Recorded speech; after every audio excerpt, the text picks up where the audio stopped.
हम पढ़ रहे हैं उत्तराखंड समसामयिकी। अब है पार्ट 3। इसमें पहला है इंडिया जस्टिस रिपोर्ट 2022 में उत्तराखंड का स्थान। तो सबसे पहले हम ये समझ लेते हैं इंडिया जस्टिस रिपोर्ट है क्या। तो ये जो है लॉ एंड ऑर्डर से रिलेटेड है, जिसमें पुलिस और आपका न्यायालय दोनों के एरियाज़ को कवर किया जाता है।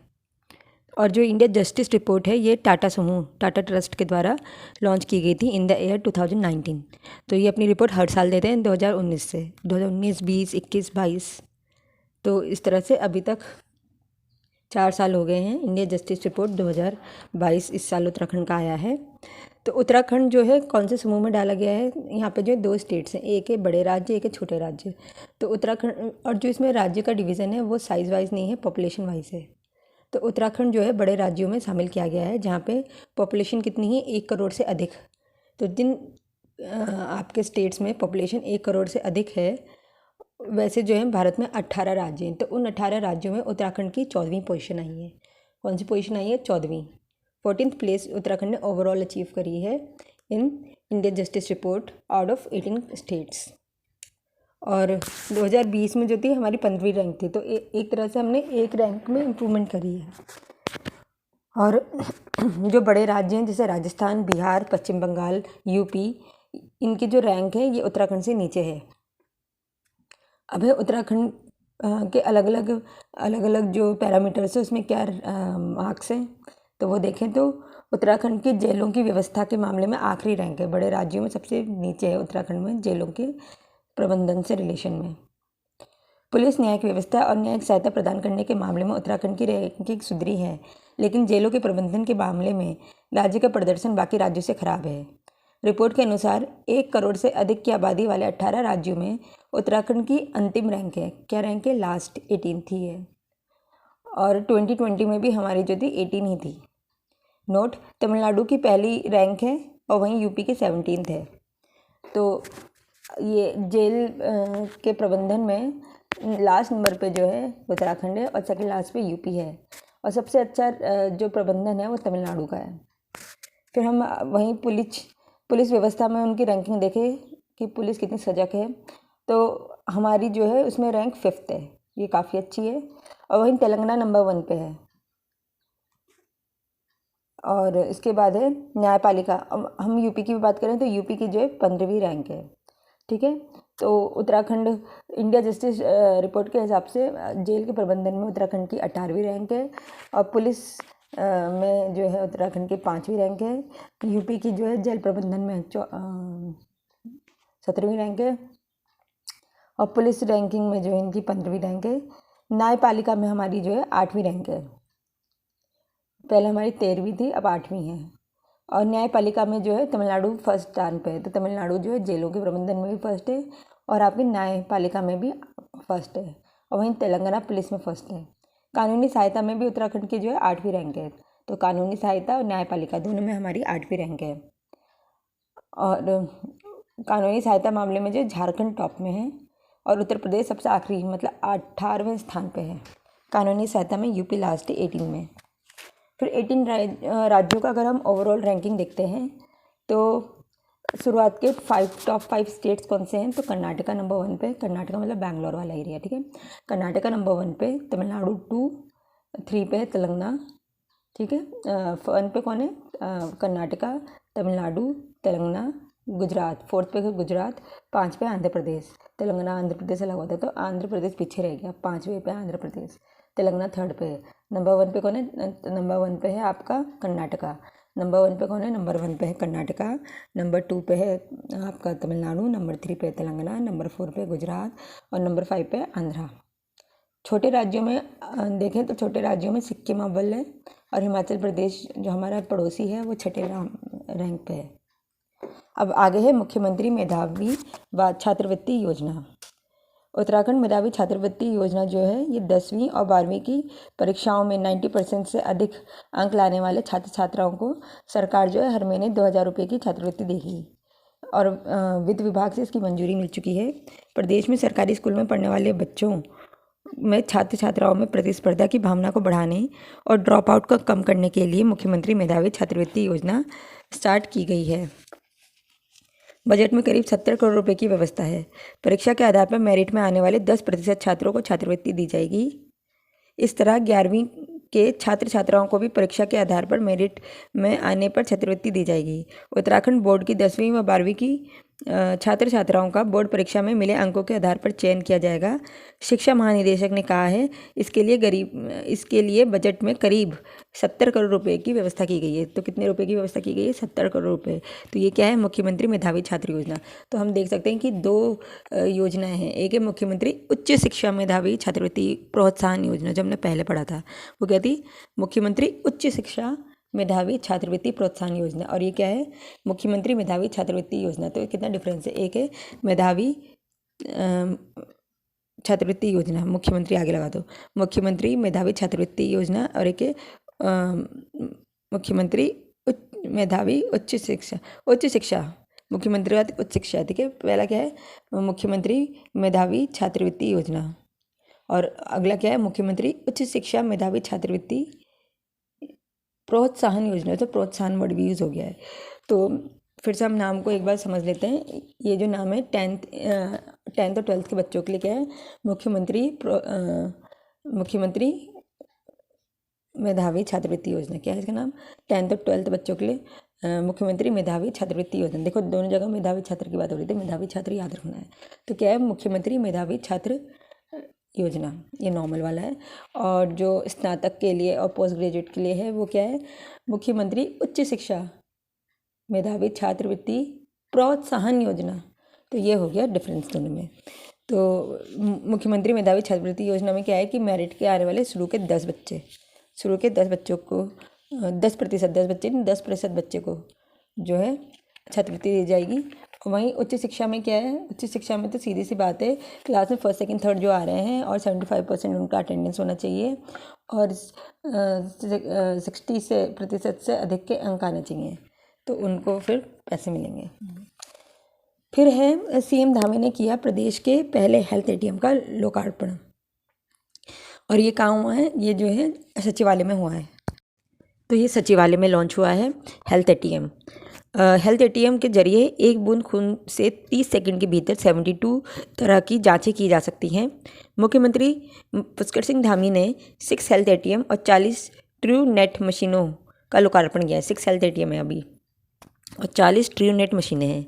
सचिवालय स्थित विश्वकर्मा भवन में आयोजित कार्यक्रम में मुख्यमंत्री ने कहा कि हेल्थ एटीएम स्थापित होने से जांच के लिए अब दूर नहीं जाना पड़ेगा।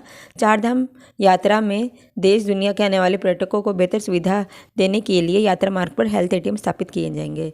तो ये जो चारधाम यात्रा है इसमें हमने 2 चीज़ें पढ़ी हैं। पहला तो ये हेल्थ एटीएम वाला भी हमने पढ़ा, और एक दूसरा था कि ईवी चार्जिंग पोर्ट्स लगने वाले हैं।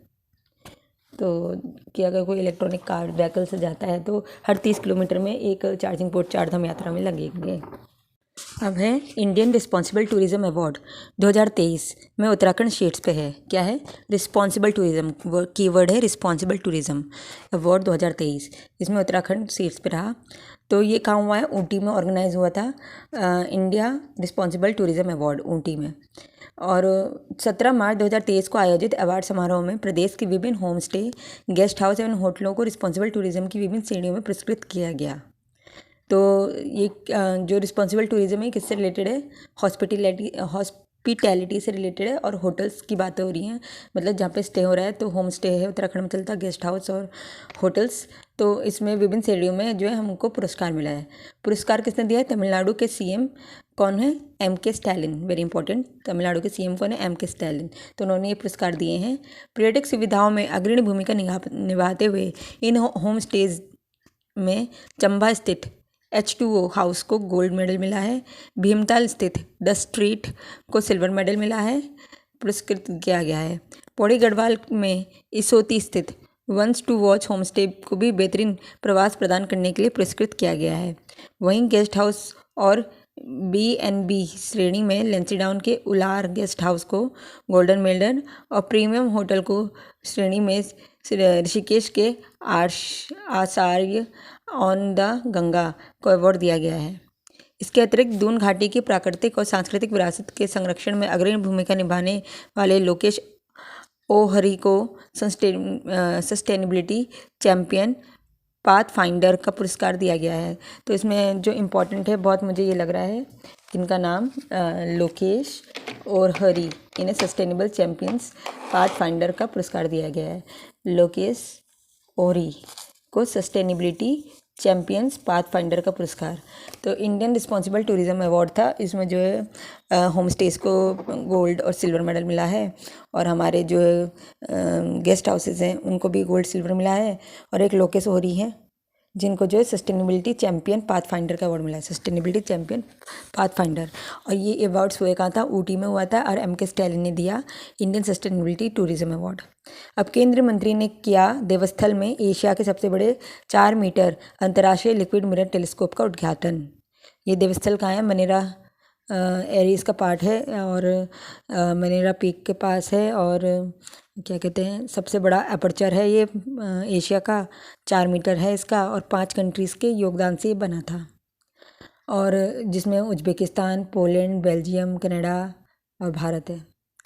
और 21 मार्च 2023 को केंद्रीय विज्ञान और प्रौद्योगिकी एवं पृथ्वी विज्ञान राज्य मंत्री, कार्मिक, लोक शिकायत, पेंशन, परमाणु ऊर्जा शक्ति और आंतरिक राज्य मंत्री डॉक्टर जितेंद्र सिंह ने उत्तराखंड के देवस्थल में एशिया के सबसे बड़े 4 मीटर अंतर्राष्ट्रीय लिक्विड मिरर टेलीस्कोप का उद्घाटन किया। देवस्थल है, ठीक है, देव वन अलग है, देवस्थल अलग है। देव वन में शायद वो जिम्नो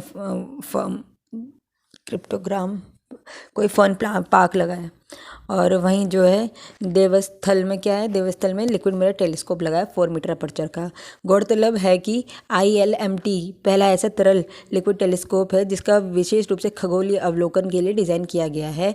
यह वर्तमान में देश में उपलब्ध सबसे बड़े अपर्चर टेलीस्कोप के साथ ही भारत का पहला ऑप्टिकल सर्वेक्षण टेलीस्कोप भी है। ILMT को हर रात इसके ऊपर से गुजरने वाले आकाश की पट्टी का सर्वेक्षण के लिए डिज़ाइन किया गया है, जिससे सुपरनोवा, गुरुत्वाकर्षण लेंस, अंतरिक्ष मलबे और क्षुद्र ग्रह जैसे क्षणिक या परिवर्तनीय आकाश वस्तुओं का पता लगाने में सहायता मिलेगी। नेक्स्ट है, उत्तराखंड में होगा 38वां राष्ट्रीय खेल। तो 38 जो राष्ट्रीय खेल है वो कहाँ खेला जाएगा, उत्तराखंड में खेला जाएगा। 12 मार्च 2023 को उत्तराखंड ओलंपिक संघ के महासचिव, उत्तराखंड ओलंपिक संघ के महासचिव कौन है, DK सिंह कौन है, ये उत्तराखंड ओलंपिक संघ के महासचिव। तो उत्तराखंड ओलंपिक संघ के महासचिव DK सिंह ने बताया कि प्रदेश के हल्द्वानी में PT उषा की अध्यक्षता में हुई भारतीय ओलंपिक संघ IOA की बैठक में तय किया गया कि वर्ष 2024 में 28वें राष्ट्रीय खेल उत्तराखंड में होंगे।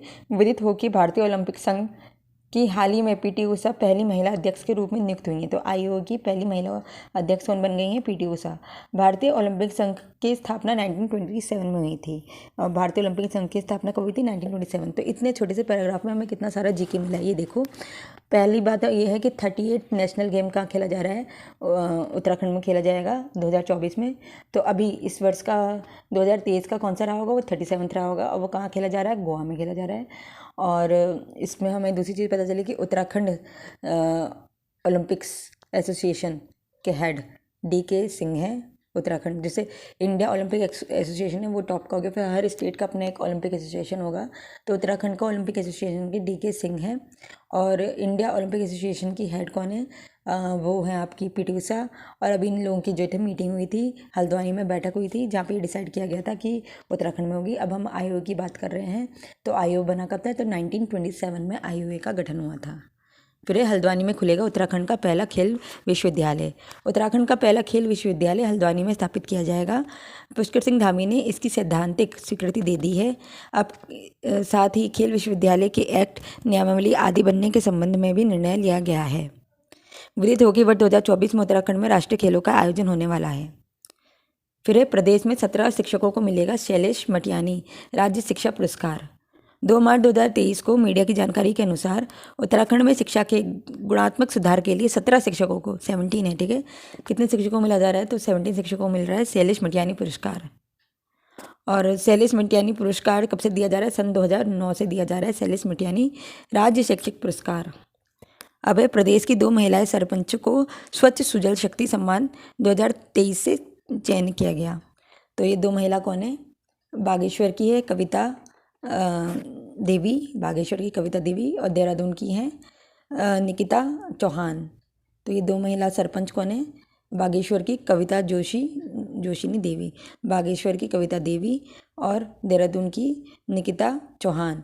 इन दोनों ने जो है अब ODF फ्री, मतलब ओपन डिफिकेशन फ्री, कोई बाहर मलमूत्र नहीं कर रहा है, सबके लिए टॉयलेट्स बन गए हैं और सफाई है इनके उसमें। इसलिए जो है ये स्वजल शक्ति सम्मान दिया गया, स्वच्छ सुजल शक्ति सम्मान। और ये कौन दे रहा है? फिर ये दे रहा है जल शक्ति मंत्रालय। और कहाँ दिया गया? ये दिया गया आपका नई दिल्ली में, विज्ञान भवन में। और ये अंतर्राष्ट्रीय महिला दिवस के उपलक्ष्य पे दिया गया 4 मार्च को। वैसे तो 8 को होता है, पर पूरे एक सप्ताह जो है अंतर्राष्ट्रीय महिला दिवस के रूप में मनाया गया, तो इसलिए 4 तारीख को इनको प्राइज़ वितरित किए गए। तो नाम क्या है? बागेश्वर की कविता देवी और सरपंच देहरादून की निकिता चौहान। Thank you.